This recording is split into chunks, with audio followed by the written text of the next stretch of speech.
네, 할렐루야. 아멘. 하나님 우리와 함께 계십니다. 아멘. 여러분, 저는 아크쿠르라는 선교단체에서 대표로 사역을 하고 있는데요. 아크쿠르는 아크가 방주라는 뜻이고 크루가 선원이란 뜻이에요. 그래서 방주의 선원으로 노아의 방주를 모티브로 따서 이 마지막 때에 구원의 방주의 선원이 되자라는 의미입니다.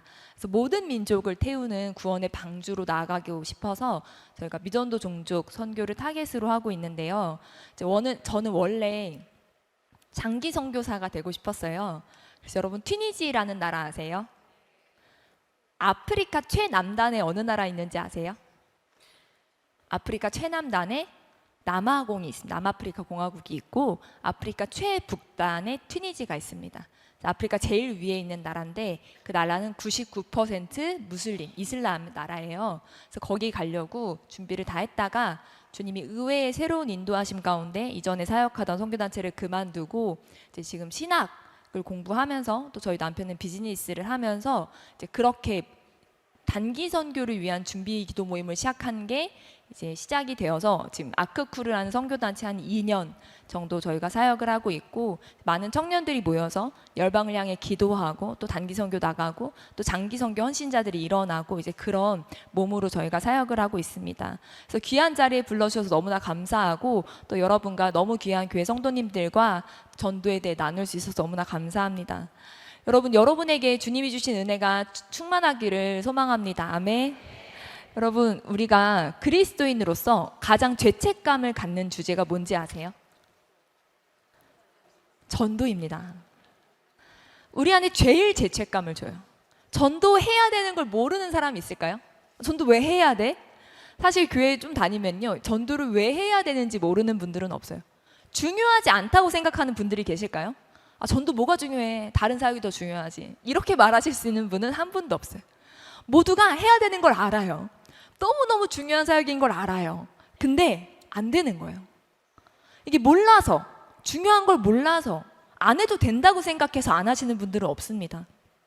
그래서요, 여러분, 전도 세미나지만 전도에 대해서는 지식을 채울 필요가 없어요.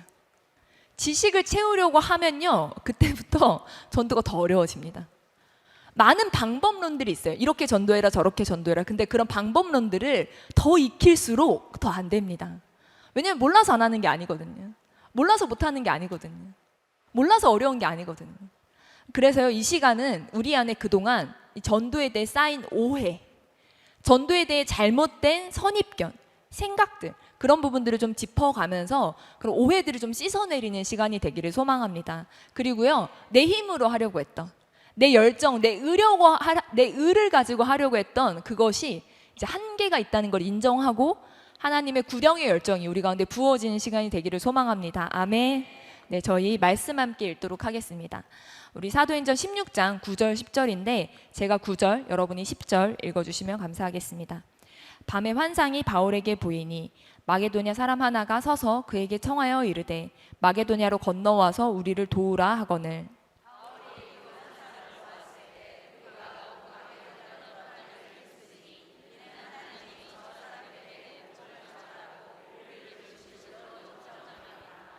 아멘. 원래 바울이요, 아시아로 가고 싶었잖아요. 두 번째 선교여행에서 아시아로 가고 싶었는데 밤에 환상이 보이는 거예요. 바울에게 마게도냐 사람 한 사람이 나와서 건너와서 우리를 도우라 하고 사인을 보냅니다. 그 환상을 보고 이제 바울이 계획을 바꿔요. 아시아가 아니라 이제 마게도냐로 간다. 그래서 마게도냐에 들어간 첫 도시가 빌립보라는 도시예요. 우리가 잘 알고 있는데 빌립보 도시의 특징을 조금 설명해 드리면 로마의 식민지였어요. 근데 거기서 바울이 안식일이 되기까지 수일을 유하합니다. 그리고 안식일이 되어서 기도할 곳을 찾아갑니다. 보통 바울이 유대인 회당을 찾아갔어요. 아니면 기도처를 찾아갔어요. 유대인 10명이 모이면 보통 회당이 있거든요. 근데 회당과 기도처가 없어서 강가로 갑니다. 그 말인즉슨 유대인 10명이 없었을 거라는 얘기예요. 강가에 갔는데 거기 여자들이 모여 있는 거예요. 근데 그 여자들 중에 자주 옷감 장사 루디아라는 여자가 있습니다. 그 여자가 바울이 전하는 복음을 듣고 예수님을 영접합니다.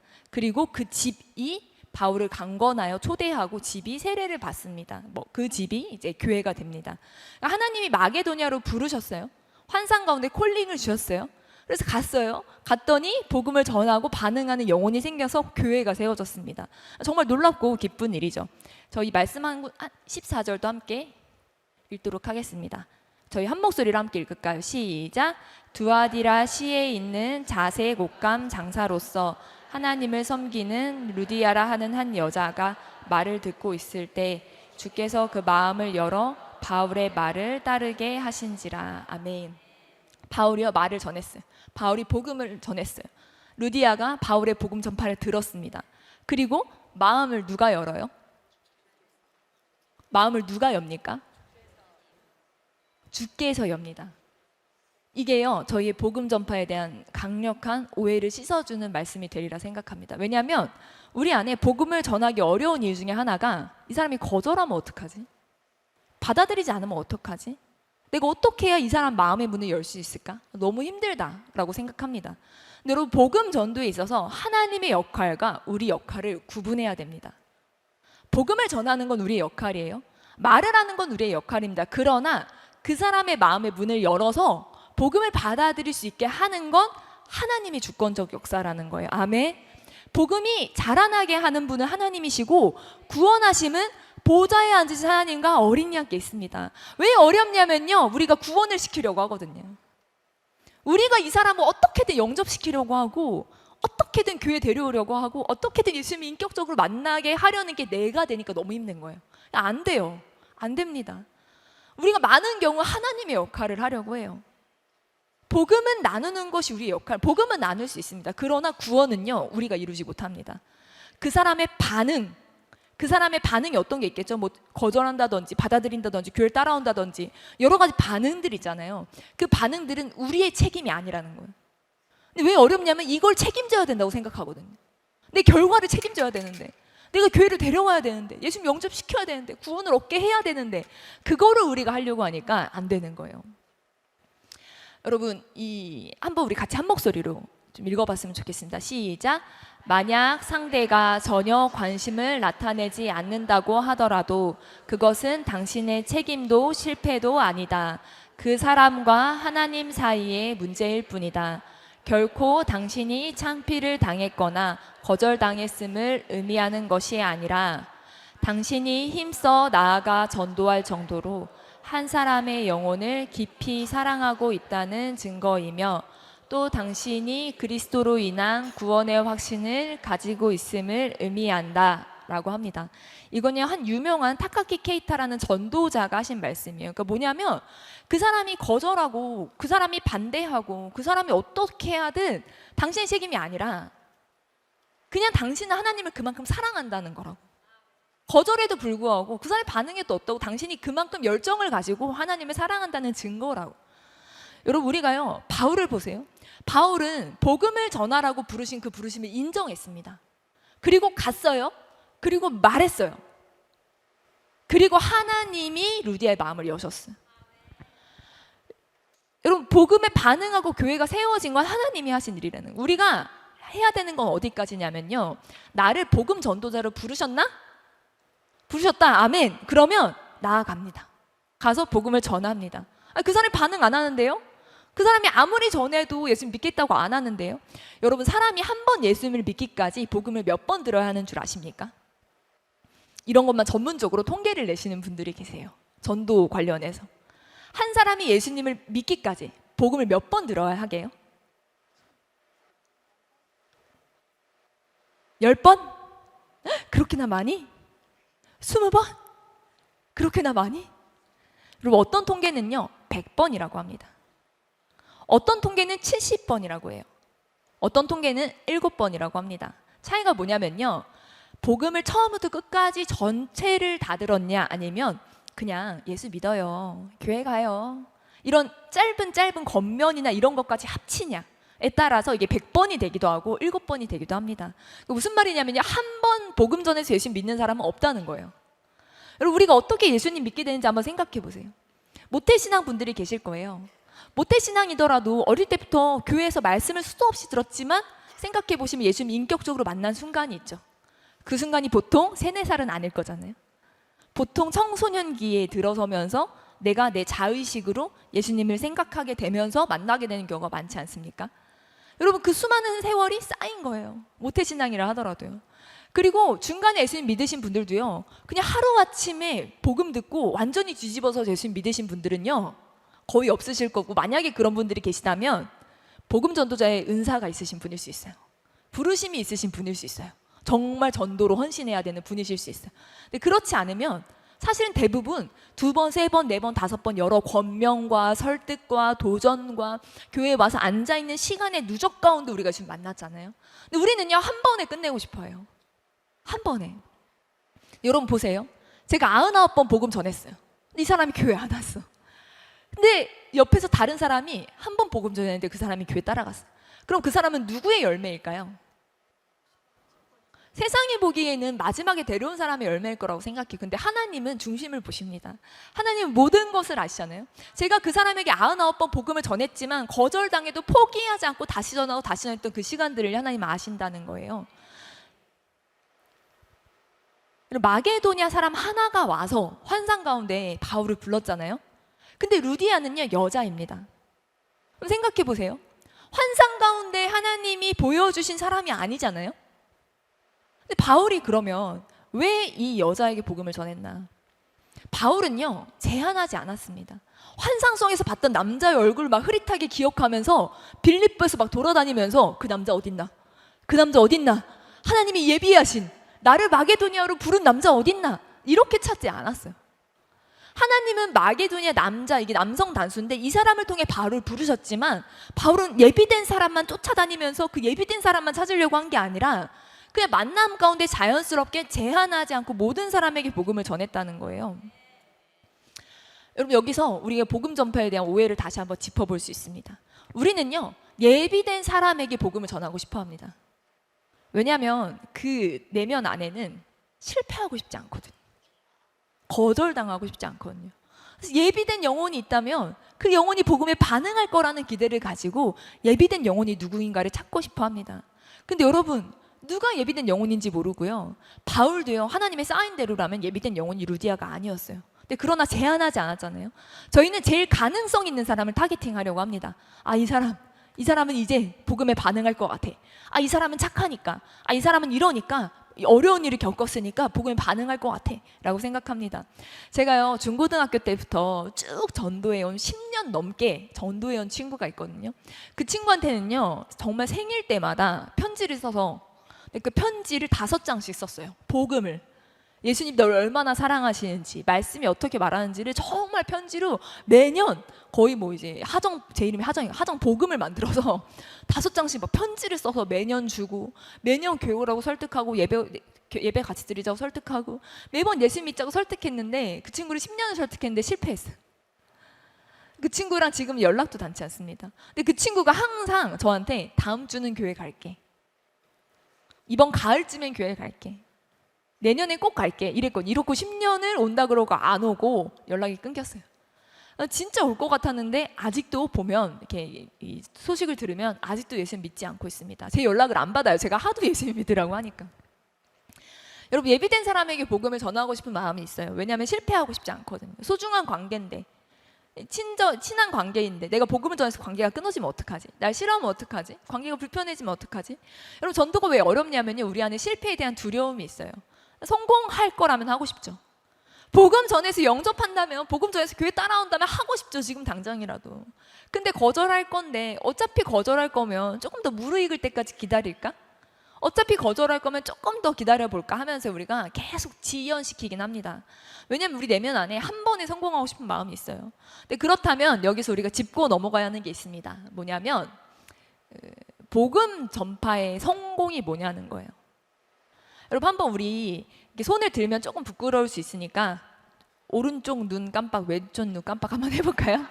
여러분, 혹시 나는 복음 전도에 성공해 본 적이 있다 하면요, 오른쪽 눈을 한번 깜빡해 주시고, 나는 복음 전파에 실패해봤다 하신 분들은 왼쪽 눈을 깜빡해 보세요. 네, 성공도 실패도 많이 하신 것 같아요. 양쪽 눈을 같이 깜빡하시는 분들이 더 많아요. 여러분, 성공의 기준이 뭐예요? 복음 전도의 성공이 뭐예요? 교회 데려오면 성공이에요? 예수 인격적으로 만나면 성공이에요? 그러면 그 사람이 교회는 10년 다니는데 인격적으로 못 만나면은 계속 실패입니까?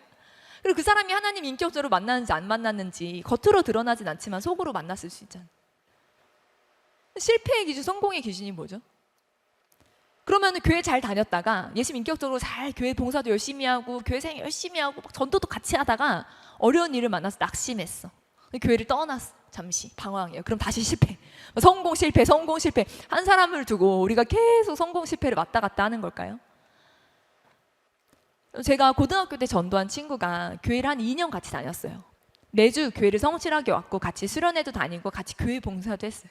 근데 그 친구가 대학 때 조금 어려운 일이 생겨서 교회를 좀 못 나오기 시작했어요. 근데 제가 주일마다 교회에서 만났으면 좋겠다, 예배 같이 드렸으면 좋겠다, 예수님이 널 사랑하신다, 기억하고 있다 이렇게 보내니까 그 친구가 한 번, 두 번은 괜찮은데 좀 마음이 계속 부담이 됐나 봐요.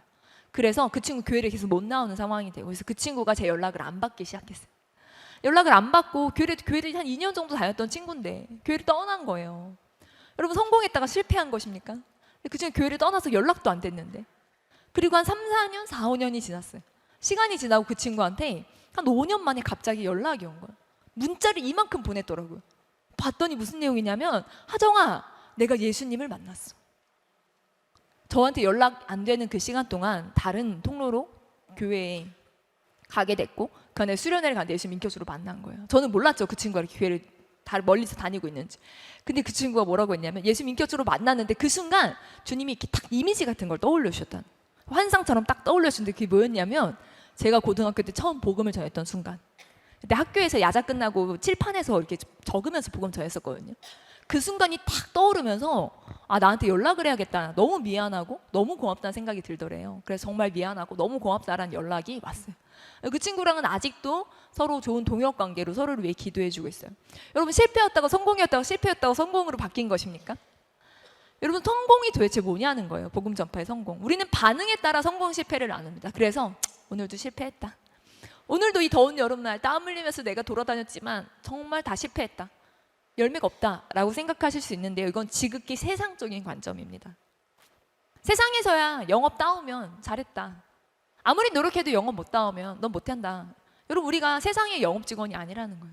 결과만 보고 하나님 판단하시지 않는다는 거예요. 전도는 하나님이 책임지시는 사역이잖아요. 하나님의 사역이잖아요. 우리가 책임질 수 없는 것까지 책임질 수 없어요. 그러면 성공이 뭐냐? 저는 복음 전도하라는 주님의 감동에 순종했으면 성공이라고 봅니다. 주님이 마음에 감동을 주시잖아요. 복음을 전해라. 그 감동 가운데 내가 즉시로 순종한다면 결과와 상관없이 주님은 저의 순종을 받으신 거예요. 저를 사용하신 거예요. 그 사람의 100번의 복음 전파의 과정 가운데 중간에 몇 번 두드리시는 과정으로 저를 사용하셨을 수 있어요. 그 사람의 마음을 열어가는 과정 속에서 우리가 통로가 된 거죠. 그것은 성공입니다. 그래서 여러분, 복음 전파의 가장 큰 전략이 뭐냐? 복음 전파의 가장 중요하고 가장 큰 전략은요, 순종입니다. 일단은 하는 거예요. 입을 여는 겁니다. 순종할 때 결과는 하나님이 책임지시고요, 저희는 주님 앞에 이 순종으로 사용될 수 있다는 거예요. 여러분, 바울이 복음을 되게 잘 전했을 거잖아요. 얼마나 복음을 잘 전했을까 싶어요. 근데 성경은요, 바울이 말을 논리적으로 잘했기 때문에 루디아가 예수님 믿었다고 말하지 않는다는 거예요. 바울이 복음을 잘 설명했기 때문에, 잘 강론했기 때문에, 그의 메시지가 파워풀했기 때문에 루디아가 예수를 믿었다라고 말하지 않는다는 거예요. 전도는 하나님과 우리의 동역입니다. 아멘. 하나님이 누구의 마음을 어떻게 여실지 모릅니다. 그래서요, 착한 사람들 있잖아요. 정말 이 사람은 착해서 예수님 믿으면 정말 신앙생활 잘할 거야 생각하는데요, 여러분, 착한 분들이 복음을 전해보면 대부분 자기를 믿습니다. 전도가 제일 어려워요. 자기가 착하다고 아시는 분들, 주변에서도 정말 착하다, 선하다, 내가 정말 선하게 최선을 다해 내 평생 살았다, 이런 분들이 전도가 제일 힘들어요. 근데 오히려 조금 문제가 있으신 분들 있잖아요. 이런 사람은, 그런 분들이 훨씬 복음을 잘 받아들이는 경우도 많습니다. 주님이 이 사람은 진짜 복음 반응하기 어려울 거야, 이 사람은 그렇게 절에 열심히 다니는데. 여러분, 제가 길에서 만나서 전도했던 아주머니 한 분은요, 남편분을 먼저 보내시고 절에 안치시키셨대요. 그래서 자기가 미안해서 절을 못 떠난다는 거예요. 근데 그분 안에는 남편이 그렇게 절에 있으면 자기는 교회를 가면 안 된다는 잘못된 사고방식, 잘못된 생각이 있었어요. 그래서 제가 그거랑 상관없는 거라고, 남편분이 절에 그렇게 있으셔도 이제 아내분은 자유롭게 교회를 가실 수 있다 했더니 그런 거냐고 물어보세요. 정말 성실하게 절을 다니시던 분이었는데 그분이 종교 때문에 다닌 게 아니었던 거예요. 그냥 남편에 대한 마음 때문에 그렇게 다니셨던 거예요. 그래서 교회를 가실 수 있다. 괜찮다. 교회는 그런 게 하나도 중요하지 않다. 예수님은 그런 거 따지지 않으신다 했더니 알겠다고 하시면서요. 그런 오해를 가지고 다니시는 분들도 있습니다. 그래서 어떤 분은요. 정말 전도하기 어려울 것 같지만 가볍게 이번 주에 교회 같이 갈래? 한마디에 반응하시는 분도 있어요. 한 친구는요. 교회 같이 갈래? 근데 그 친구가 안 그래도 자기 교회 진짜 한번 가보고 싶었는데 교회를 가보고 싶었는데 주변에 아무도 자기한테 교회 가자는 말을 안 해서 교회를 찾아보니까 교회가 너무 많은데 이단도 많다는데 도대체 어떤 교회를 어떻게 가야 될지 모르고 있었다 라고 하시면서 교회를 따라오신 분들도 계세요. 그래서 우리가 성령이 주시는 감동 가운데 한번 순종해 보기를 원합니다. 아멘. 한 번은 또 길을 가는데 벤치에 학교 다닐 대학생 때였어요. 벤치에 어떠한 여자분이 앉아 계신 거예요. 학생분이. 근데 지나가는데 저희 쉬는 시간이었고 근데 주님 마음에 감동을 주시는 거예요. 복음을 전해봐라 이런 감동을 주시는 거예요. 그래서 쉬는 시간이어가지고 그래 좀 쉬고 싶어서 저 그냥 좀 쉬고 싶은데요 했는데 주님이 계속 마음에 그 부담 있잖아요. 그래서 복음을 전해야 될 것 같은 부담을 계속 주시는 거예요. 그래서 그냥 가볍게라도 한마디라도 하자. 그래서 가서 벤치에 있는 분한테 혹시 예수님 믿으세요? 라고 물어봤어요. 그러니까 이분이 뭐라고 할게요? 예수님 믿으세요? 근데 뭐라고 하셨게요? 네 믿어요 하시는 거예요. 네 저희 교회 다녀요 하시는 거예요. 주님이 복음을 전하라는 감동을 주셨는데 이게 내 죄책감인가? 내가 너무 정죄감으로 내가 너무 부담감을 가지는 건가? 이 사람 예수님 믿는데 예수님이 복음 전하라는 감동을 왜 주셨지? 너무 그냥 불편한 거야. 내가 너무 이게 정죄감이 복음 전해야 된다는 강박이 있나? 이러면서 어쨌든 이분 예수님 열심히 잘 믿으세요 하고 뒤돌아서 갔어요. 뭐예요? 예수님 믿으시는 분이잖아요. 제가 제 마음의 감동이 이게 제가 잘못 받은 감동인가 봐요. 이렇게 생각하면서 잠깐 뒤를 돌아봤는데 그분이 그 벤치에 앉아있던 분이 제가 복음 전했던 그 예수님 믿으세요 인사했던 분이 보니까 돌아다니면서 복음을 전하고 계신 거예요. 그러니까 그분에게 주님이 복음을 전하라는 감동을 계속 주셨던 것 같아요. 근데 그분이 순종을 안 하셨던 것 같아요. 주님이 저를 사용해서 그분을 깨운 거죠. 복음 전하는 모습을 보고 그분이 가만히 앉아있다가 제가 복음 전한 이후로 일어나서 주변에 복음을 나누는 모습을 보고 하나님은 우리를 어떤 모양으로든 사용하시는구나. 우리는 그냥 순종하면 되는구나. 우리는요 순종하면 결과를 달라고 해요. 하나님 내가 이만큼 순종했으니까 결과를 보여주세요. 근데 여러분 우리는 천국에서 다 보게 될 줄 믿습니다. 아멘. 우리는 영원한 천국 속에서 다 보게 될 줄 믿어요. 저희 교회 얼마 전에 몇 주 전에 50대 남자 집사님이 너무나 일찍 이제 하늘로 가셨어요. 너무 충격이어서 항상 교회 상주하시면서 정말 교회를 정성껏 섬기시던 분이었고 근데 그분이 이렇게 너무 일찍 가셔서 우리 교회도 너무 이제 마음이 황망하고 물론 천국 가셨지만 너무 젊은 나이에 가셨다 속상하고 또 너무 가까운 사이들이 많았기 때문에 다들 너무 서운하고 했습니다. 갑자기 돌아가셨어요. 심장마비로. 근데 그 이후로 어떤 얘기들이 들려오냐면요 저희 친구를 만났는데 친구가 언니 저희 교회 근처에 잠깐 지나가는데 어떤 남자 집사님이 저보고 예수님 믿으라고 하더라고요. 근데 그래서 그 교회 다니는 언니 안다고 했어요. 했더니 한참 얘기를 했대요. 근데 혹시나 싶어서 사진을 보여줬는데 그 50대 남자 집사님이신 거예요.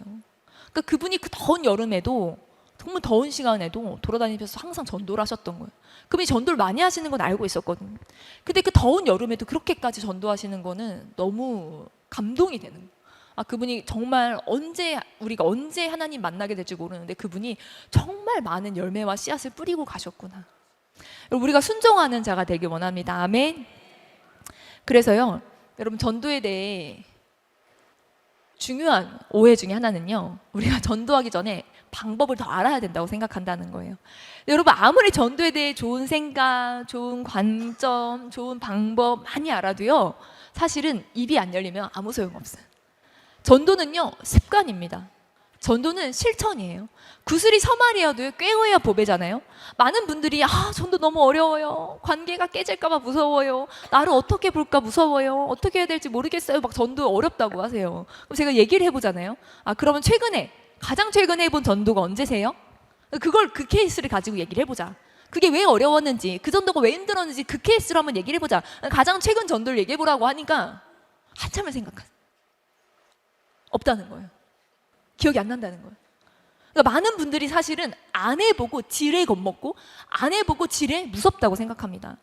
여러분, 자전거와 수영의 공통점이 뭐게요? 자전거 박사가 있어요. 평생 자전거를 연구했어요. 그래서 자전거는 이렇게 구조가 이렇게 되고 바람이 이렇게 가르고 막 이 각도가 이렇게 들어지면 이렇게 되고, 이거를 평생 연구해서 자전거 박사 학위가 여러 개예요.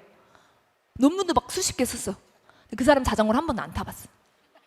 그럼 자전거를 타잖아요. 난 자전거 박사니까 모든 걸 다 알아. 자전거를 만들 수도 있어. 자전거를 딱 앉잖아요. 안 넘어질까요? 넘어져요.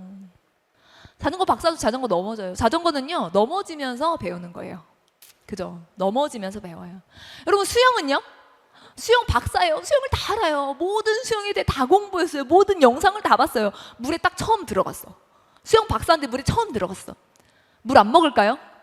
먹어요. 여러분, 신중하게 탐색하고 공부하는 것도 필요하지만 이게 뭐가 이러니까 안 되네? 이러니까 물 먹네? 이러니까 넘어지네? 이러니까 빠지네? 이런 실패 사례들이 수집이 되면서 내가 몸으로 익히는 게 수영이나 자전거 같은 거잖아요. 전 전도가 똑같다고 생각합니다. 전도를요, 처음부터 성공하려고 이렇게 생각하지, 물론 성공이라는 게 순종이지만 어떻게 하셔야 되냐면, 내가 실패 사례를 수집하겠다. 이렇게 하면 안 된다는 걸 내가 한번 알아보겠다. 해보는 거예요. 이렇게 하면 안 되는구나. 이렇게 하면 이 사람이 싫어하는구나. 이렇게 하면 씨알도 안 먹히는구나. 이렇게 하면 내가 대답을 못 하는구나. 이게요, 실패 사례가 수집이 되면서 다양한 케이스가 모이면서 요럴 땐 저렇게, 이럴 땐 요렇게, 요게 배워서 되는 게 아니에요. 이게 아무리 배워도요, 상황에 가면 딱 부딪히잖아요. 여러분, 한국 사람들이 왜 영어 못하는 줄 아세요? 어리 유치원 때부터 영어를 가르치고, 저도 초등학교 3학년 때부터 영어를 배운 세대거든요. 영어를 수십 년을 배워도 영어 한마디를 못해요. 왠지 아세요? 문법은 다 맞거든. 문법은 100점이에요. 근데 왜 말을 못해요? 문법을 너무 잘 알아서 못해요. 내가 말하면서 이 문법이 맞나? 문법 아닌데 해서 막 생각하고 문법에 맞춘 정확한 말을 하려고 하니까 영어를 못하는 거야, 한국 사람들이. 문법을 너무 잘 알아서. 때로는요, 방법을 너무 많이 알고 있는 게 문제가 되기도 합니다. 이렇게 해야 되는데, 저렇게 해야 되는데, 이땐 이런 말을 해야 되는데, 이게요, 물론 어느 정도 많이 배우는 것도 중요하지만 너무 많이 배우면 또 못해요. 배울 때 제일 좋은 건 해보면서 배우는 거예요. 그래서 그냥 해봐야 돼요. 예수 믿으세요 하고 그 사람이 질문하면 대답할 때 없을 때 한참을 또 생각해요. 그래서 나중에 목사님한테 와서 물어봐야 돼요. 목사님, 제가 이런 상황에서 말이 안 나오더라고. 어떻게 해야 됩니까? 그럼 목사님 대답을 잘 해주시잖아요. 그러면 써먹어야지 하군요. 그 다음에 똑같은 상황에서 말이 나오게 안 나오게요? 안 나와요. 원래 그래요. 안 나와요. 그럼 또 안 나왔어. 내가 왜 생각이 안 났지? 다시 목사님한테 가서 그때 말한 거 좀 다시 적어 좀 볼게요. 적고 듣고 외워요. 다시 그 상황 가서 복음 전하면 나오게 안 나오게요? 안 나와요. 그거를 수십 번 하는 거예요. 그걸 수십 번 해야 나오는데 대부분 그렇게까지 안 하시고 지레 나는 실패하고 나는 모르고. 여러분, 우리가 삼위일체를 다 설명할 수 있을까요? 여러분, 삼위일체가 설명이 돼서 믿으셨어요? 근데 우리는 그래요. 내가 삼위일체를 설명할 수 있어야 되지 않을까? 설명할 수 있을 때 복음을 나누겠다. 여러분, 성경의 각 권을 설명할 수 있으세요?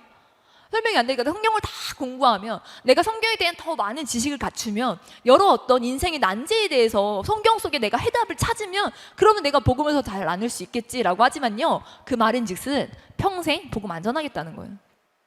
평생 안 하겠다는 거예요. 여러분, 지식을 좀 쌓으면 해야지 평생 못합니다. 우리도요, 논리로 이해돼서 믿은 게 아니에요. 근데 우리는요, 논리로 이해시키려고 하고요, 그렇기 때문에 내가 대답을 준비해야 되니까 아직 나는 때가 아니라고 생각하는 경우들이 많습니다. 전도는요, 습관이에요. 여러분, 운전면허를 따셨어요? 운전 많이 하시죠? 운전을 할 때 내가 이론을 열심히 해서 이론 시험 통과했어. 그러면 이론서는 접어둬야 돼요. 이론을 통과하고 실습까지 어떻게 했어? 그럼 통과했으면 어떻게 해야 돼? 운전을 하려면 무서워도 힘들어도 이래나 저래나 도로로 나가야 되죠. 주차 막 벌벌벌 떨면서 30분 동안 주차하더라도 주차를 해봐야 주차를 하게 되는 거죠. 전도가 마찬가지입니다. 그래서요, 저는 제가 약속을 정한 게 있어요. 제가 스스로 제 앞에 내가 택시를 타면 무조건 복음을 전한다. 저는 그게 제가 하나님 앞에 세운 약속이라서. 그래서 이번에도 그 50대 지사님 장례식 저희 아이 데리고 가느라 택시를 타고 갔는데, 택시에서도요, 장례식장을 찍었잖아요. 기사님한테 저희 교회 50대 남자 지사님이 돌아가셨습니다. 참 언제 불림 받을지 모르는데, 이 세상 언제 떠날지 모르는데, 그분이 참 예수님 잘 믿다 가셔서 천국에서 만날 소망이 있어서 감사합니다. 기사님은 혹시 예수님 믿으시나요? 이렇게 물어봤어요. 제 안에 주님이 주신 감동이 있었어요. 택시 안에서도 복음을 전해라. 그래서 그 감동에 순종한 거예요. 근데 기사님이 운전하시면서 답변을 뭐라고 하셨게요? 장로입니다. 아, 예수님 잘 믿으세요 하고 헤어졌어요. 주님 감동을 왜 주셨을까? 저는 분명히 믿어요. 그 택시 기사님이요, 제 복음 전도가 기억나실 거예요. 아, 이렇게 택시 타고 복음 전하는 사람이 있고 나도 택시 타는 사람들한테 복음을 전해봐야겠다. 그런 감동들이 있을 거라고 생각합니다. 여러분, 우리가요 또 한 영혼 한 영혼에 맞게 전하면 너무 좋죠. 근데요 안 돼요. 이러면 안 되고 저러면 안 되고, 아, 이런 사람에게는 이런 말이 조금 더 잘 통과하는구나, 이런 사람한테는 이런 말이 좀 더 잘 먹히는구나를요 익혀갈 수 있어요. 그러나 결국 마음을 여는 것은 하나님이 하십니다. 열매는 하나님이 거두십니다. 그래서 우리는 순종하면 돼요. 그래서 우리는 최대한의 선행을 베풀면 좋습니다. 저는요 항상 또 하는 게 있어요. 우산을 쓰고 가다가 시간이 급하지 않은 경우에 갑자기 비가 와서 비를 맞는 사람들 있잖아요. 횡단보도 같은 데 서서 비 맞는 분 있으면 저는 항상 씌워드립니다. 그리고 혹시 어디까지 가세요? 가까운 전철역으로 가시면요 데려다 드립니다. 그러면 대부분 그분들이 고마워서 어쩔 줄 몰라 하는데 거절은 안 하세요. 왜냐면 옷이 다 젖잖아요. 그리고 어디 가는 중인데 옷이 다 이렇게 젖고 가면 곤란하잖아요. 그 근처에 우산 살 수 있는 편의점이 있거나 여기 있거나 할 때까지는요 제가 데려다 드려요. 시간이 급하지 않으면 데려다 드리면서 항상 예수님 믿으시나요? 그러면 그분은요 우산 안에서 무조건 제 말 듣습니다. 들을 수밖에 없어요.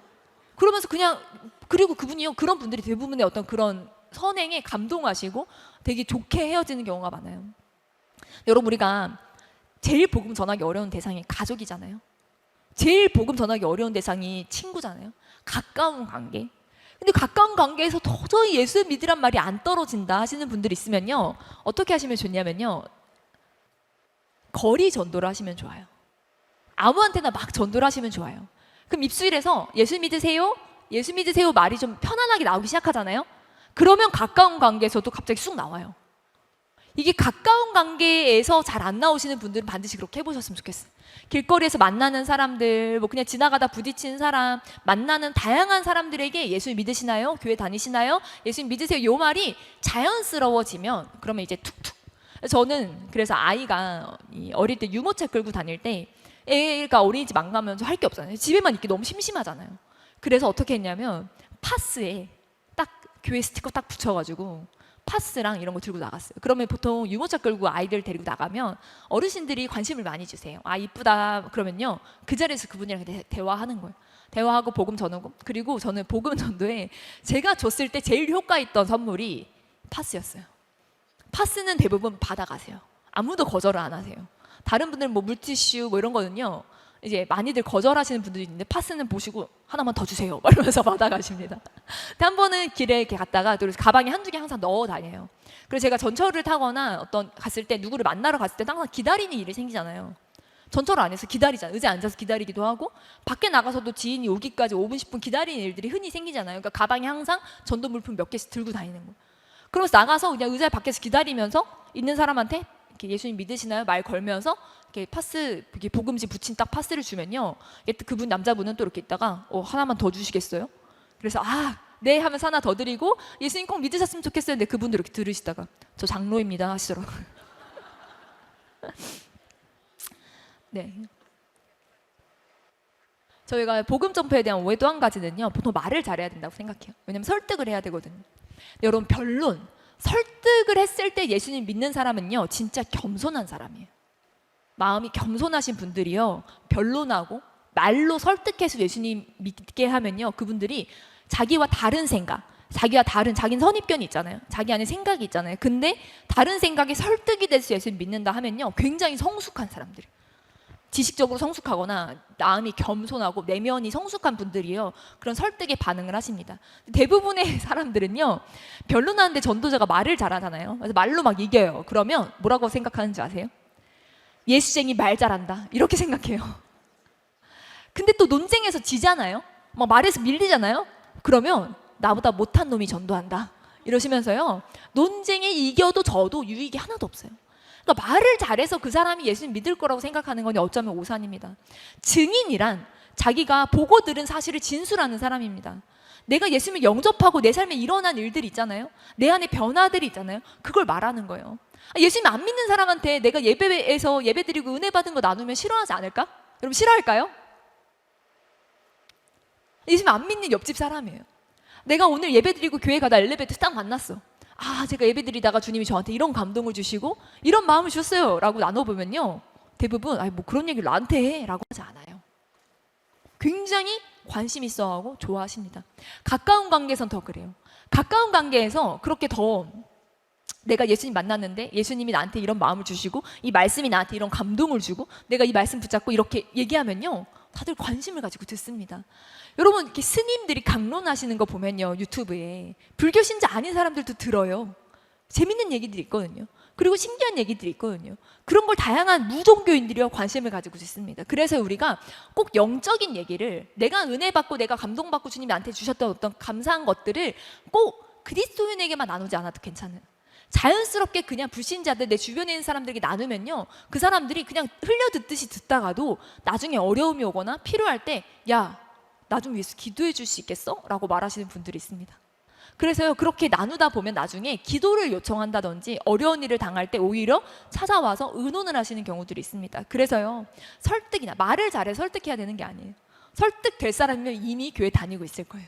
내가 말을 잘해야 복음을 잘 전할 수 있는 게 아닙니다. 하나님이 설득하시고 하나님 문을 여시는 순간들이 있기 때문에 우리는 지속적으로 복음을 나누면 돼요. 저희 말씀 또 계속 이어가서 읽도록 하겠습니다. 저희 16절부터 31절까지 조금 긴데 저와 한 절씩 교독하며 읽도록 하겠습니다. 우리가 기도하는 곳에 가다가 점치는 귀신 들린 여종 하나를 만나니 점으로 그 주인들에게 큰 이익을 주는 자라.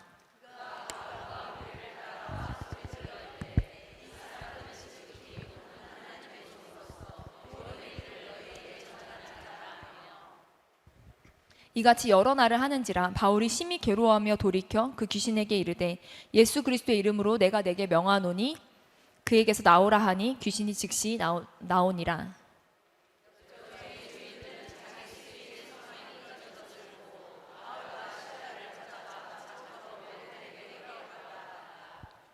상관들 앞에 데리고 가서 말하되 이 사람들이 유대인인데 우리 성을 심히 요란하게 하여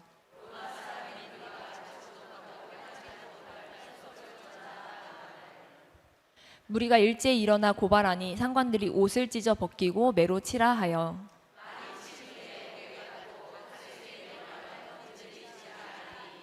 그가 이러한 명령을 받아 그들을 깊은 옥에 가두고 그 발을 착고에 든든히 채웠더니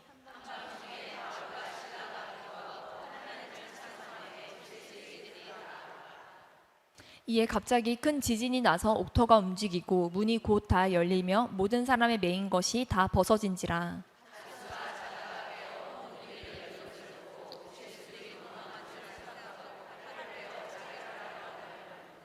바울이 크게 소리질러 이르되 내 몸을 상하지 말라 우리가 다 여기 있노라 하니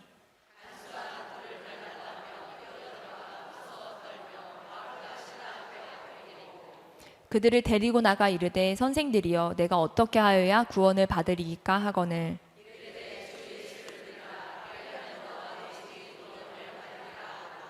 아멘.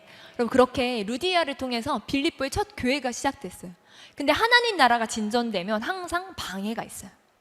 하나님 나라가 빌립보에 확 이렇게 진전하고 있는데 방해 세력이 나타났어요. 어떤 세력이었냐면 점치는 귀신 들린 여종 하나를 만난 거예요. 기도하러 가는 길에 막 따라다니면 소리를 지릅니다. 이 사람들은 지극히 높은 하나님의 종으로서 구원의 길들을 전하는 자라 하고요. 고래고래 막 소리를 지르면 쫓아다니는 거예요. 바울이 너무 방해가 되고 너무 마음이 괴롭고 힘들다가 여종을 온전케 해줍니다. 귀신을 쫓아내줍니다. 그래서 이 여종이요 온전해지고 바울은 그 상관들한테 붙잡혀 감옥에 갑니다. 감옥에서 한밤중에 정신을 차리고 깨어 기도하기 시작합니다. 찬양하기 시작해요. 근데 이 찬양 소리를 모든 죄수들이 듣죠. 근데 갑자기 지진이 일어나요. 그리고 옥터가 흔들리고 메인 것이 다 풀어집니다. 착고가 풀어지고 갇힌 문들이 다 열립니다. 그래서요 간수가 깜짝 놀란 거예요.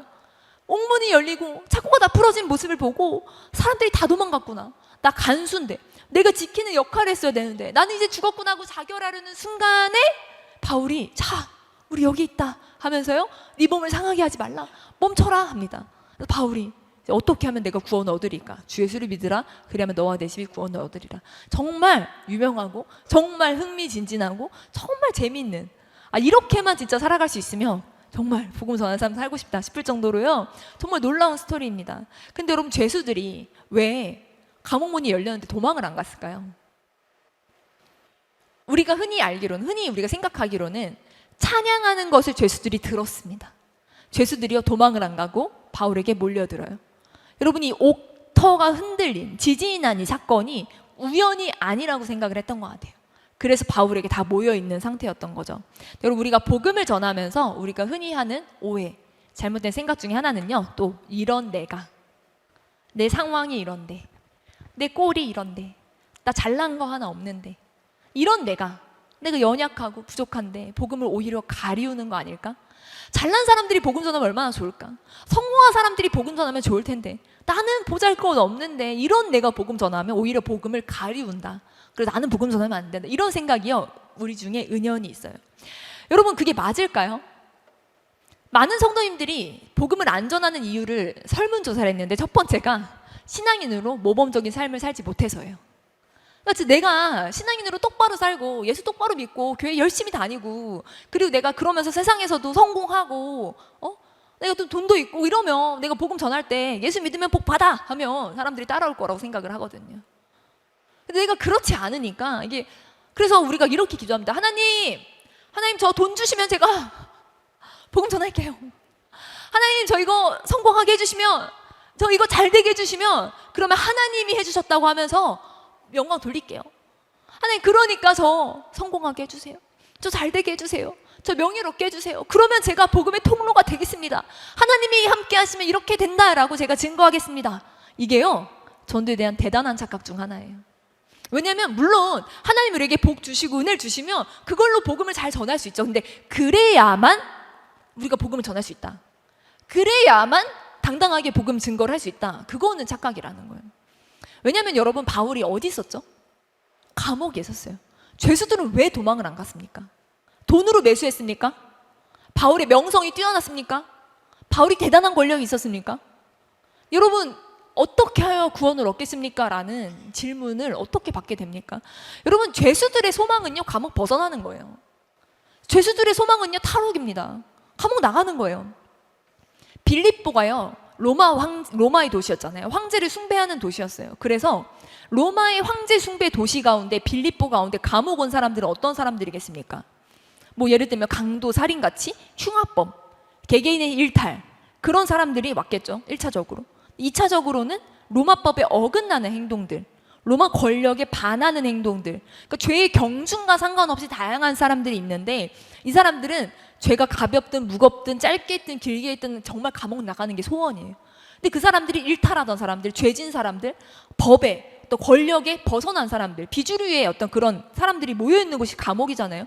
그런 사회 질서를 이미 벗어나 본 사람들을요, 설득하기가 쉽지가 않습니다. 교도소 사역 해보신 분들이 있다면 아실 수 있어요. 여러분, 교도소에 들어간다는 건요, 물론 억울하게 들어가시는 경우도 왕왕 있지만, 모든 걸 일반화할 수는 없지만 대부분은요, 질서를 잘 따르지 않으십니다. 정해진 규칙을 규칙으로 인정하지 않으십니다. 그렇기 때문에 그냥 내 맘대로 하는 거예요. 사회에서 정한 어떤 규율, 규칙이 인정이 되지 않고 내 욕구대로, 내 감정대로, 내 생각대로 행동하시는 경우에 그게 어떤 죄로서 처벌되는 경우가 더 많죠. 여러분, 로마 감옥에 있는 사람들, 빌립보 감옥에 있는 사람들이요, 말 잘 듣는 사람이었겠냐는 거예요. 어떤 선행상 받은 착한 사람들만 모아놨겠냐는 거예요. 의인들만 모아놨겠냐는 거예요. 그렇지 않다는 거예요. 사회 질서를 따르지 않는 사람들인데, 다 탈출하고 싶은 사람들인데, 어떻게 바울이 그 사람들을 모아놓고 있었냐, 그 사람들이 어떻게 도망 안 갔냐, 그 사람들을 설득한 게 도대체 뭐냐는 거예요. 그 사람들이 어떻게 설득됐냐는 거예요. 바울이 비참하고 낮은 자리에 있었습니다. 매를 많이 맞아서, 착고에 차여서. 근데 그 자리에서 일어나서 찬양하는 소리를 모든 죄수들이 듣는 거예요. 저 사람 이상한데? 찬양하는 소리 들으면서 어떤 생각을 했을까요? 저 사람 왜 찬양하지? 저 사람 왜 감사하지? 저 사람 왜 저러지? 모두가 감옥에서 원망하고 불평하고 짜증내고 욕하고 힘들고 나가고 싶어 막 이러는데, 갑자기 듣도 보도 못한 노래소리에, 찬양소리에, 감사소리에 사람들이 순복이 된 거예요. 사람들이 바울의 말이 권위가 있었던 건, 바울의 말이 설득이 됐던 건 바울이 높은 지위가 있어서가 아니었잖아요. 바울은 감옥에 있었어요. 동일하게 죄인으로 있었어요. 여러분, 복음이 언제 효과적으로 전달되냐? 복음이 언제 빛을 발하냐? 내가 낮고 비참한 자리에 있어도 짜증내야 되는데, 화를 내야 되는데, 불만 불평해야 되는데, 저 정도면 저 사람 무너져야 되는데, 원망해야 되는데, 갑자기 그 사람이 감사합니다 주님, 그럼에도 불구하고 감사합니다, 그리 아니하실지라도 감사합니다, 그때 복음이 설득이 된다는 거예요. 내가 높은 자리에서 돈을 많이 벌고, 물론 그런 것으로도 사람들에게 복음에 선한 영향을 줄 수 있어요.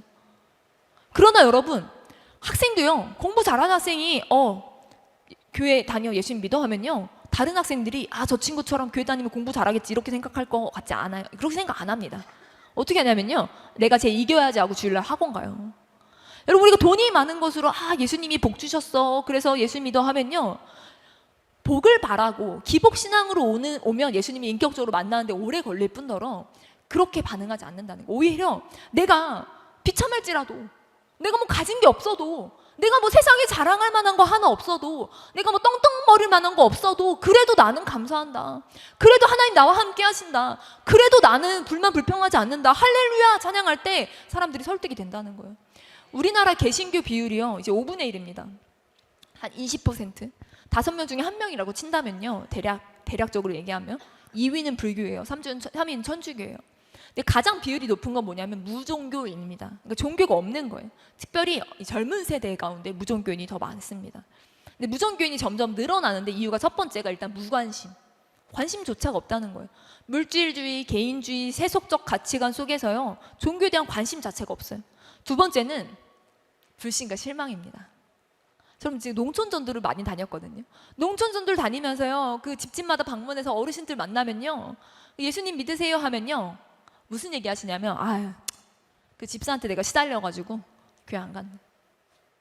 그 교회 누가 나를 괴롭혔어. 내가 나한테 뭐 손해 끼치는 일을 했어. 나한테 손실을 줬어. 그래서 나는 안 간다. 이런 분들이 더 많아요. 그래서 농촌 전도 가면요, 이 복음 전할 게 아니라 집집마다 사과해야 돼요. 정말로. 우리가 그때 교회에서 이런 상처를 받으실 수 있지만 정말 죄송하다, 정말 죄송하고, 교회에 잘못된 사람들이 잘못된 행동을 죄송하다고 사과하고, 그러나 그것과 상관없이 예수님 당신을 사랑하시고 사과부터 해야 복음이 좀 들어갑니다. 우리 안에 어떤 생각이 있는지 아세요? 안 믿는 분들 안에, 나도 교회 가봤어, 나도 복음 들어봤어, 나도 그게 좀 앞마당 밟아봤어, 근데 그 교회 성도가 나랑 똑같더라고, 교회 누구가 나랑 똑같더라고, 차라리 내가 나아 하시는 분들이 많아요. 우리가요, 공고한 상황에도, 억울한 상황이고 힘든 상황에도요, 우리가 선행으로, 우리가 그리스도의 향기가 되고 그리스도의 빛을 발하는 걸 통해서요, 사람들이 실망과 불신을 극복할 수 있게 도와줘야 됩니다.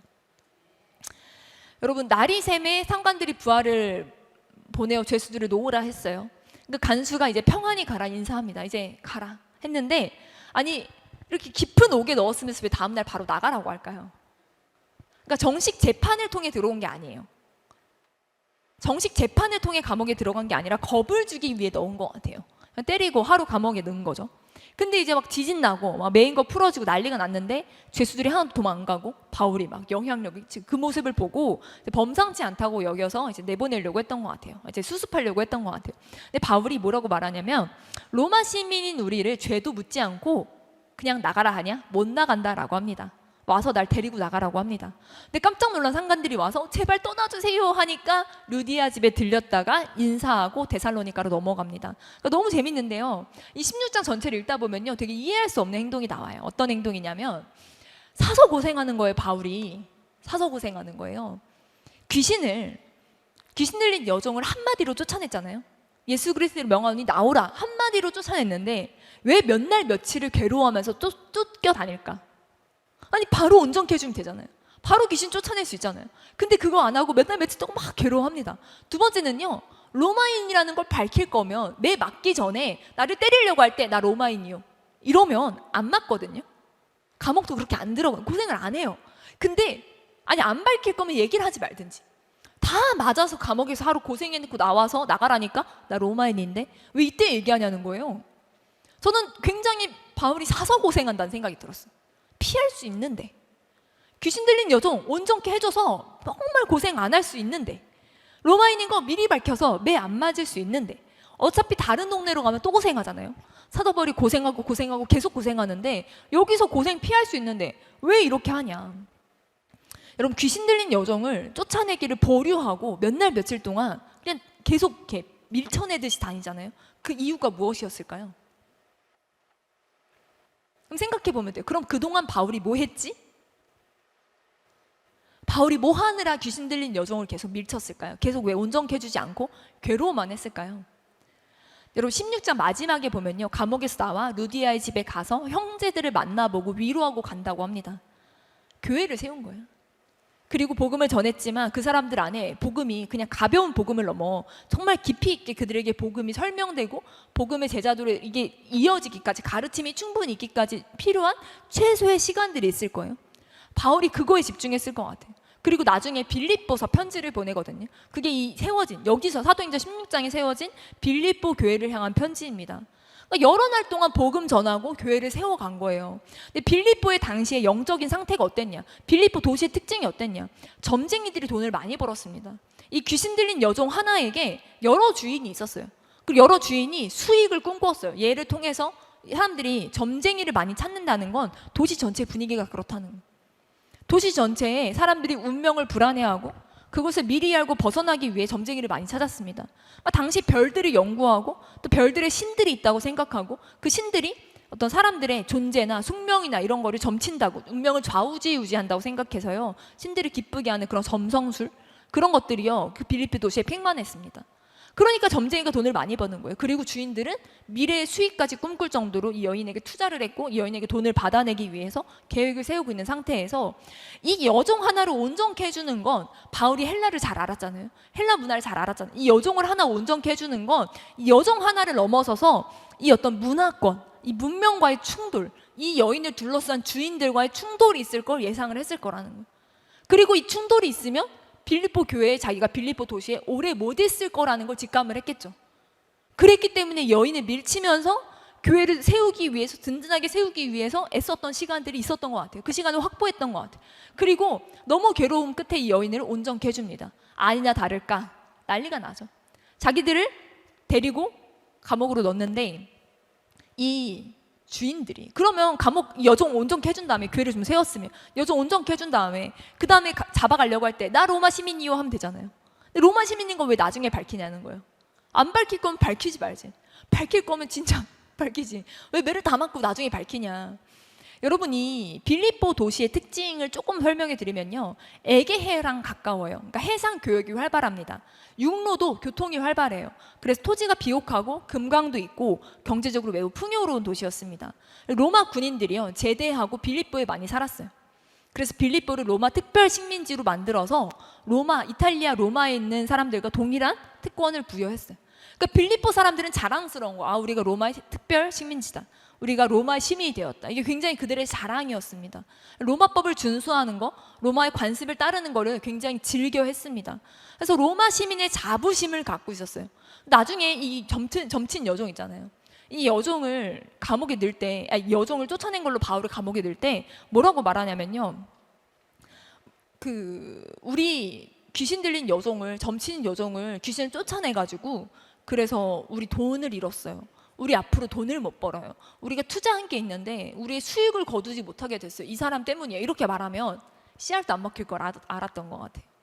뭐라고 말하냐면요, 이 사람들이 로마법과 로마의 풍습에 어긋나는 가르침을 한다라고 고발을 합니다. 주인들이. 고발하는 이유는 이 여인이 온전케 된 게 고발 이유여야 되잖아요. 근데 그걸로 고발하지 않아요. 그게 고발 사유가 안 되니까. 로마법, 로마 풍습을 어긋나게 하는 가르침을 한다. 이러니까 바로 잡혀가는 거예요. 그러니까 이 여종의 주인들은요, 어떻게 해야 세상 권력을 움직일 수 있는지 정확히 알았어요. 이 빌립보라는 도시 전체가 로마 시민권에 매여서 로마 시민이 된 걸 자랑스럽게 여기고 로마법을 중요하게 여기는, 그거를 중요하게 여긴다는 걸 알아서 이 여인 때문에 바울을 고발할 때 로마법을 어겼다, 로마법을 어기게 하는 풍속을 가르친다라고 고발을 한 거예요. 그러니까 세상 권력이 어떻게 움직이는지를 바울이 알고 바울은 세상 권세가 움직이는 것과 동일하게 움직이기를 거절한 거죠. 자기가 로마 시민이다 이랬으면요, 감옥 안 갔을 거예요. 당연히 정식 심판을 받을 수 있었겠죠. 그러면 뭐 귀신 온전케 된 거 이걸로 고소고발 안 된다는 걸 알았을 거예요. 아니면 돈만 좀 어느 정도 메꿔줬으면 그 정도로도 충분했을 거예요. 그러나 바울은요, 세상이 사용하는 방법, 세상이 자기들과 대항하기 위해 취하는 방법과 동일한 방법으로 맞서지 않기로 결정을 한 것 같습니다.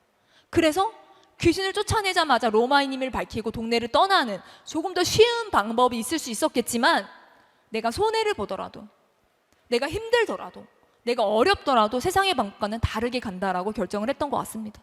그래서 빌립보 감옥에서, 그렇게 들어간 빌립보 감옥에서 찬양과 감사가 있었고 기쁨이 있었어요. 그리고 그 안에서 복음이 증거되는 놀라운 간수의 회심의 역사까지 우리가 보게 됩니다. 근데 그러면 떠나기 전에 왜 밝혀요? 마지막에 왜 얘기해요? 뭐 억울한 거 지금이라도 풀겠다는 거예요? 복음 역사가 좀 일어났으니까. 로마 시민권 가진 사람은요, 정식 재판 안 됐는데, 유죄 확정 안 됐는데 태형 받거나 할 수 없어요. 그러니까 이 상관들이 법을 어긴 거예요. 그토록 자기들이 중요하게 생각하는 로마법을 상관들이 어긴 거예요. 이제 누가 갑이 된 거예요? 바울이 갑이 된 거예요. 바울이 왜 갑이 되고자 했을까요? 교회를 지키고 싶었던 것 같아요. 루디아 집에 들려서 형제들을 위로하고 떠납니다. 교회를 보호하고 남은 지체들을 지키기 위한 방법으로 그렇게 했던 것 같습니다. 연약하고 작은 교회를 지키는데 힘이 됐을 거예요. 당시 로마 시민권은요, 많은 사람들이 돈 주고 샀어요. 많은 돈을 들여서도 사고 싶은 거였어요. 바울이 로마 시민권을 종종 내세우거든요. 그것은 복음을 가지고 끝까지 가는 수단이었습니다. 자기 유익을 위해 사용하지 않아요. 자기 이익을 위해 사용하지 않습니다. 자기 어떠함을 위해 사용하지 않습니다. 로마 시민권이 보통 사람들에겐 인생의 최종 목적이었어요. 내가 로마 시민권을 받기 위해, 그 특혜를 누리기 위해 많은 사람들은 편안한 삶을 위해 그걸 바라보고 달리는 사람들이 많았던 시대입니다. 근데 그걸 가진 바울은요, 그게 목적이 아니라 그게 복음의 수단으로 사용하는 모습을 봅니다. 여러분, 모든 믿는 분들이요, 손해를 보지 않으려고 합니다. 세상이 그렇게 가르쳐요. 손해보면 안 된다, 미련하다, 너의 것을 지켜라. 맞아요, 맞습니다. 손해보지 않고 사는 게 지혜로워 보입니다. 그런데요, 복음으로 인해서는요, 손해볼 수 있습니다. 예수님 때문에 손해볼 수 있습니다. 내가 복음을 전해서 제가 싫어하면 어떡하지? 내가 이 소중한 관계를 잃으면 어떡하지? 여러분, 제가 복음을 전하다가 친구를 많이 잃었거든요. 복음을 계속 전하면, 포기하지 않고 전하면요, 두 가지예요. 믿거나 떠나거나. 많은 친구들이 믿었어요. 근데 많은 친구들은 여전히 떠나서 안 믿는 친구들이 있어요. 물론 그러다가 돌아오는 친구들도 있죠. 근데 여러분, 주님이 항상 저를 외롭게 하지 않으셨어요. 그 친구들을 제가 예수님을 계속 전하고 계속 복음을, 예수님을 믿을 걸 권면하고 설득하다가 잃어버린 친구들이 있는데, 지금 항상 저를 외롭지 않게 새로운 관계들, 새로운 사람들을 많이 붙여주셨습니다. 우리 안에 그런 생각이 있어요. 복음을 전하다가 내가 편협한 사람이라고 사람들이 생각하면 어떡하지? 여러분, 아무도요, 예수님 믿으면서 손해보려고 하지 않아요. 내 일신상의 손해가 없는 선에서, 나에게 편한 선에서 예수님 믿고 따르려고 합니다. 그런데요, 빌립보서는요, 이렇게 세워진 빌립보 교회에 나중에 바울이 쓴 편지예요. 우리 함께 읽었으면 좋겠습니다. 우리 12절 제가 읽고 13절 여러분 읽어주시면 감사하겠습니다. 나는 비천에 처할 줄도 알고 풍부에 처할 줄도 알아. 모든 일 곧 배부름과 배고픔과 풍부와 궁핍에도 처할 줄 아는 일체의 비결을 배웠노라.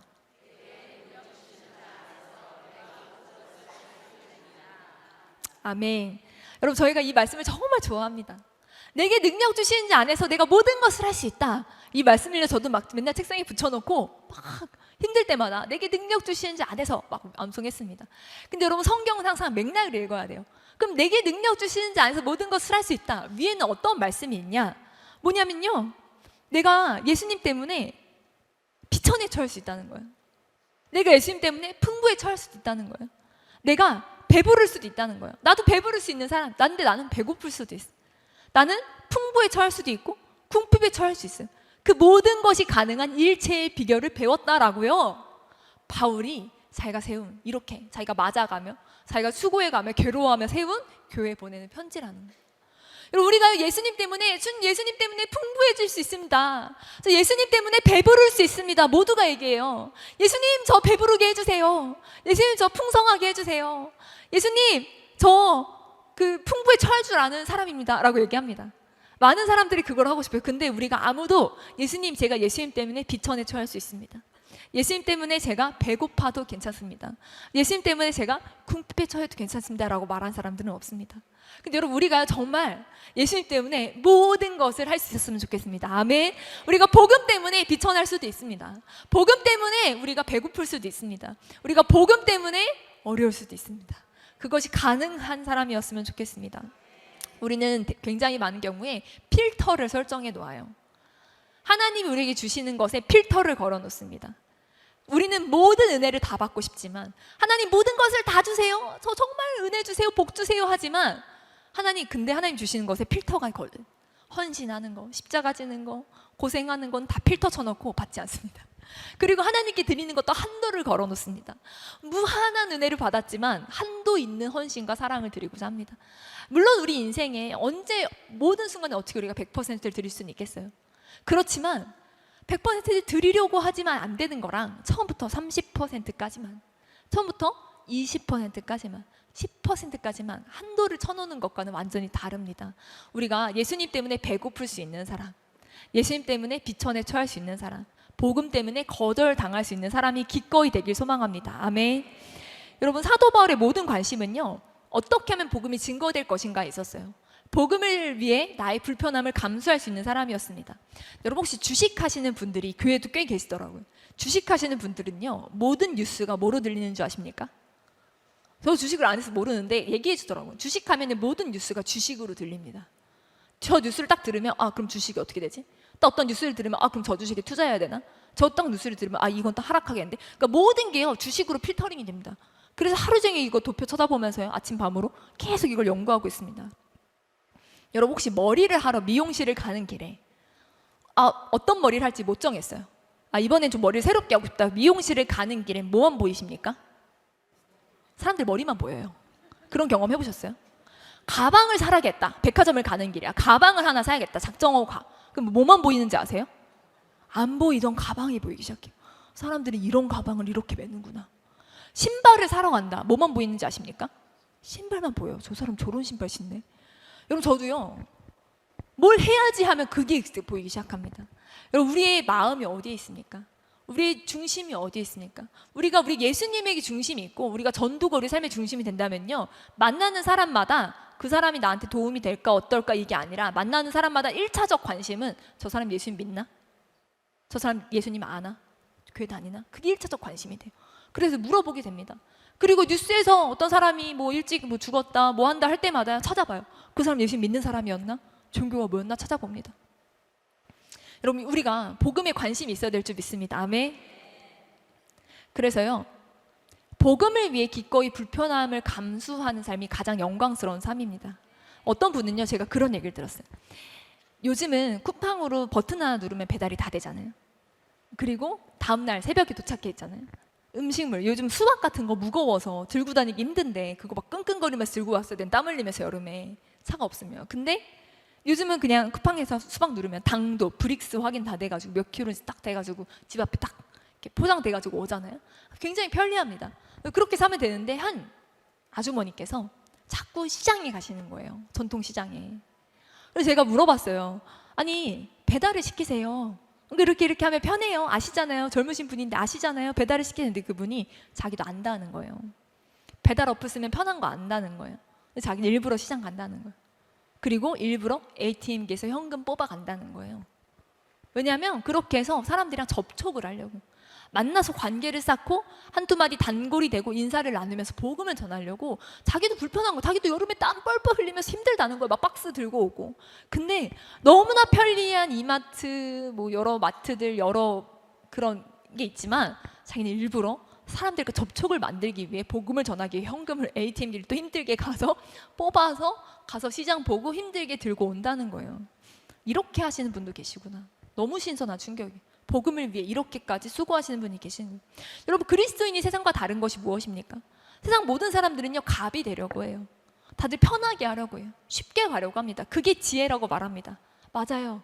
그렇지만요, 때로는 지혜가 뭔지 알아도, 갑질할 수 있어도, 유익을 누릴 수 있어도, 때로는 복음 때문에 불편함을 감수하는 삶이 진짜 영광스러운 삶이에요. 여러분, 최초의 모라비안 선교사님들은요, 복음을 전하기 위해 스스로 노예가 되신 분도 있었습니다. 당시 서인도 제도에 10,000개가 넘는 섬이 있었어요. 근데 그 섬에 사탕수수 코코아 농장이 있어서 이제 백인들이 흑인 노예들을 수입해서 거기서 농장을 운영했습니다. 근데 노예들을 매년 수입을 하는데 그 노예들이 크리스천이 되니까 너무 곤란한 일이 생기는 거예요. 왜냐하면 예수님 믿게 되니까 너랑 나랑 형제가 되니까 이게 내가 크리스천인데 농장주로서 이 흑인 노예들을 굴리기가 너무 힘들어지잖아요. 그래서 이 흑인 노예들이 크리스천 되면 안 되겠다 싶어서 농장주들이 분리를 시켰어요. 그래서 노예들을 가두고 이 어떤 일반 사람들이랑 접촉을 못하게 만들었어요. 전도하는 분들, 목회자분들이 섬에 들어오면 차단시키고, 그러면서 난파선이 와도 그 사람들이 이렇게 따로 머물게 하면서 노예랑 접촉 자체를 차단했습니다. 그러니까 그 섬들에 있는 노예들에게 복음 전할 수 있는 유일한 방법은 노예밖에 없는 거예요. 노예가 되지 않으면, 노예가 아니면 노예들을 만날 수가 없는 거예요. 그래서 그 소식을 알고 모라비안 교도에 있는 사람들이 자기 공동체 사람들에게 자기를 팔아달라고 했어요. 여러분, 그 당시에 노예가 되면 그걸 물을 수 있습니까?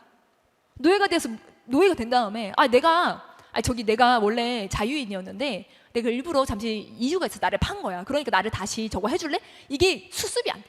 안 됩니다. 한 번 노예가 팔리면 그냥 평생 노예예요. 노예는요, 인권이라는 게 없던 시대입니다. 내가 내 맘대로 내 시간을 사용하거나 아무것도 할 수 없는 시대예요. 그런데요, 자기 공동체 자기를 노예로 팔아달라 부탁하고 공동체 또 그 사람들을 팔아줬어요. 노예가 되어서요, 배를 타고 그 노예 섬으로 들어가는데 그 섬에서 인사할 때 막 울면서 인사하지 않았어. 기쁨으로 하나님 나라를 위하여 하고 배 타고 들어갔어요. 그러니까 이제 이 농장 주주는 너무 황당한 거예요. 노예를 샀는데 백인들이 들어오니까 아니 왜 노예냐? 잔혹하게 다뤄야 되는데 너무 당황스럽죠. 허름한 거처에서 날마다 노예들과 지내면서 그들에게 복음을 전하고 성경을 가르쳐서 17년 만에 2,000명의 신자들이 생겼다고 합니다. 윌리엄 캐리가 인도에서 초기에 선교에 실패하고 낙담했을 때 이 두 사람이 있는 공동체, 노예가 된 모라비안 선교사님들의 공동체를 방문하고 도전을 받았다고 해요.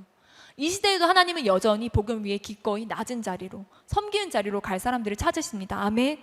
여러분, 저도 교회에서 새신자반을 오래 했어요. 새신자반을 오래 하면요, 항상 새신자들을 만나잖아요. 저희 교회는 작은 교회여서 새신자반을 항상 만나고 섬길 때 그냥 개인적으로 자비를 다 써야 되는데, 그러면 저도 대학생 때부터 지금 굉장히 오랜 시간 했거든요. 항상 새신자들을 만나면 밥을 사줘야 돼요. 차를 사줘야 돼요. 그리고 한 번이 아니라 2번, 3번 만나면서 맛있는 거 사주면서 교회 정착시키기 위해 애를 씁니다. 근데 그렇지만 그냥 그렇게 2달, 3달 있다가 떠나는 사람들이 부직이 있었어요. 저는 돈이 없어서 밥을 못 먹을 때도 많았어요. 대학생 때. 근데 나는 밥을 못 먹더라도, 나는 밥을 못 먹을 굶었지만 카페에서 만나면 저 사 먹을 돈이 없어 친구만 한 잔 사줄 때도 있었어요. 근데 이 친구가 나한테 막 아주 소중하고 이런 사람도 아니고 그냥 새신자 지난주에 등록한 사람, 청년. 근데 그렇게 만나서 이 청년 밥 사주고 차 사주고 하면서 나는 굶고, 그러면서 그렇게 교회 정착시키려고 노력을 했지만 떠나는 거예요. 수십 명이 그렇게 떠나가서 잠깐 다녔다 떠나고 잠깐 다녔다 떠나고. 한 번은 학교 시험 기간인데 정말 시험 앞두고 중요한 시험이었는데 새신자 친구가 전화해서 자기를 상담해 줄 수 있겠냐는 거예요. 정말 고민을 많이 했어요. 이 친구 교회 정착 못할 것 같은 친구였거든요. 교회로 잘 정착한다면 내가 좀 가서라도 뭘 해줄 텐데, 교회 정착 못할 것 같은 친구라 정말 고민을 하다가 주님이 어떤 마음을 주셨냐면, 생명을 잉태할 때 여러분 임신을 하면 그 아이가 중간에 유산이 될 수도 있잖아요. 그리고 그 아이가 잘 태어나길 바라면서 품는 거잖아요. 근데 유산될 아이지만 우리가 가능성이 있지만 그래도 품잖아요. 근데 그 안에서 우리의 몸에 좋은 걸 다 빼주잖아요. 여러분, 근데 주님이 그 마음 주시는 거예요. 네가 이 아이를 품겠냐? 이 영혼을 품겠냐? 이 아이가 잘 어떤 건강한 생명 하나로 태어나지 못한다 할지라도 네가 이 아이를 품고 너의 좋은 것을 주겠냐, 이런 감동들을 주시는 거예요. 그래서 그 친구를 만나서 섬겼어. 그리고 다녀와서 밤을 새서 최선을 다해 공부해서 시험을 봤던 기억이 납니다. 근데 그렇게 섬긴 분들 대부분이요, 고마운 걸 몰라요, 사실. 그래, 우리가요, 새로운 사람들을 섬기면서요, 새 불신자들 섬기면서, 새신자 섬기면서 제일 어려운 게 고맙다고라고도 하면, 좀 이렇게 인사라도 좀 하면, 아니면 또 나중에라도 그 섬김들이 너무 고마웠다, 그런 경우는요 사실 100명 중에 1명도 안 됩니다. 100명 중에 1명도요 그냥 그 섬김이 고마웠다, 나한테 그렇게 복음을 전해줘서 고마웠다, 이렇게 말하시는 분들이 그렇게 많지 않아요. 대부분 약속도 안 지킵니다. 나는 소중한 시간을 헌신했는데 그 시간들을 가볍게 여기시는 분들을 볼 때마다 계속 이 일을 계속하는 게 맞나라는 고민이 인간적으로 들기도 합니다. 근데 그럴 때마다 예수님이라면 어떻게 하실까를 생각합니다. 예수님이라면 어떻게 하실까? 저는 선교지를 많이 가잖아요. 저는 지금까지 한 18번 정도 단기 선교를 갔던 것 같아요. 거의 단기 선교가 취미라고 말할 정도로 거의 두 나라로만 갔습니다. 저는 티벳이란 민족이랑 튀니지 두 군데로만 갔는데, 거기 가서도요, 무슬림들에게 복음을 전하고 라마 불교 신자들한테 복음을 전하고 할 때마다 그들도요 계속 어떤 거절을 하고 어려운 관계들이 생깁니다. 찾아가면은 예수 믿겠다고 했다가도 다음에 찾아가면 다시 떠나 있고, 다시 찾아가면 다시 믿겠다고, 이런 경우들이 많아요. 근데 한 친구는 연락도 잘 안 되고 해서 고민이 많이 들어요. 다시 찾아갈까 말까. 그 집에 가려면 또 몇 시간을 차 타고 들어가서 거길 가야 돼. 찾아갈까 말까 고민을 많이 했는데, 막 고민하고 기도할 때 주님이 탁 띄워주신 이미지가 한 장 있었어요. 뭐였냐면, 기도 중에 보여주신 어떤 이미지가 문을 두드리시는 예수님의 손을 보여주시는 거예요. 볼지어다 내가 문 밖에 서서 두드리노니 라는 그 말씀이 이미지로 딱 띄워주셨는데, 그 문을 두드리는 손이 빨간 거예요. 피로 다 물들어서. 예수님 포기하지 않으시고 그 문을 두드리시는 그 이미지를 확 보여주셨어요. 예수님이 포기하지 않으시는구나. 예수님 포기하지 않으시면 나도 포기할 수 없다.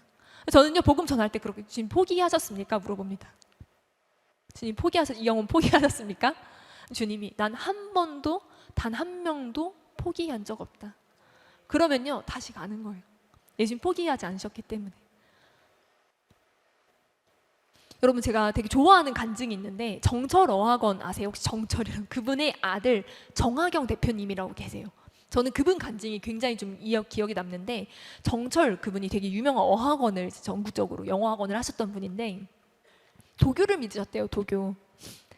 근데 그 아들 정하경 대표님이 영국으로 유학 갔다가 예수님 믿게 된 거예요. 한국으로 돌아와서 부모님한테 복음을 나누려고 하는데, 식탁에 앉아서 아침물 먹으면서 아빠 엄마 앉아 있는데, 엄마 예수 믿으세요. 이렇게 살다 지옥 가세요. 이렇게 복음을 나눴대요. 얼마나 어리숙해요. 이렇게 살다 지옥 가세요. 여러분, 복음 나눌 때 절대 꺼내면 안 되는 얘기가 예수 천당 불신 지옥이에요. 왜냐하면 이게 상처가 되거든요. 상처.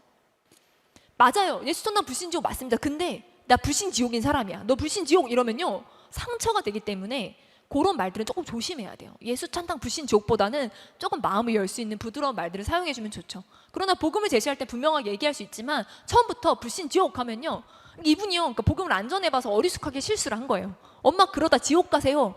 이게 엄마가 듣고 가만히 있다가 엄마가 아들한테 그랬대요.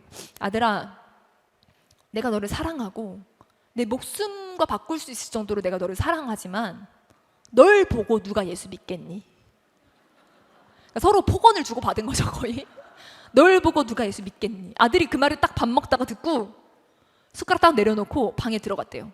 너무 눈물이 나와서 한바탕 울고 얼굴 씻고 나와서, 어떻게 나한테 말을 그렇게 하지 않고 엄마를 안아드리면서 낳아주시고 길러주셔서 감사해요. 너무 행복해요. 아버지 안고 사랑해요. 다 큰 형제가 군대 입대 기다리면서. 그러면서 1년 동안요, 아침 식사를 같이 차렸대요.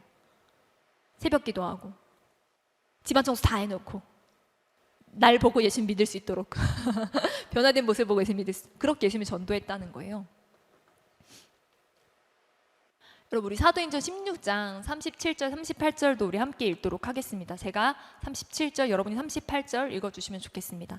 바울이 이르되 로마 사람인 우리를 죄도 정하지 아니하고 공중 앞에서 때리고 옥에 가두었다가 이제는 가만히 내보내고자 하느냐? 아니라 그들이 친히 와서 우리를 데리고 나가야 하리라 한대.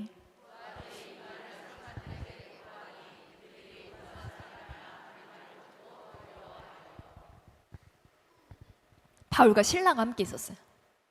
감옥에. 모든 과정이 함께 있었어요. 근데 37절, 38절에 저희가 이제 띄워놓은 말씀을 보면 로마 사람인 우리라는 거예요. 그들도 로마 사람이라는. 바울이 시민권자는 아니냐에 대해서 여러 이제 이게 근거가 되어서 확실하진 않지만, 확실하게 기록되어 있지는 않아서 아마 실라도 시민권자일 수 있다라는 얘기를 합니다. 그 무슨 말이냐면요, 내 맞는데, 때리는데, 감옥에 집어넣는데 나 로마 시민권자야. 두 사람 중에 한 사람이라도, 바울이 얘기 안 해? 신라라도 나 로마 시민권자야, 아니면 얘라도 로마 시민권자야 했으면요, 매 안 맞았을 거라는 거예요. 둘이 짠 게 아닌데 아무도 둘 다 로마 시민권자라고 먼저 얘기하지 않았다는 거예요. 이게 무슨 말이냐면요, 바울과 신라가 서로 복음을 위해 함께 헌신하기로 합의됐다는 거예요. 이미 복음을 위해 헌신하기로 하나로 마음이 되어 있었다는 거예요.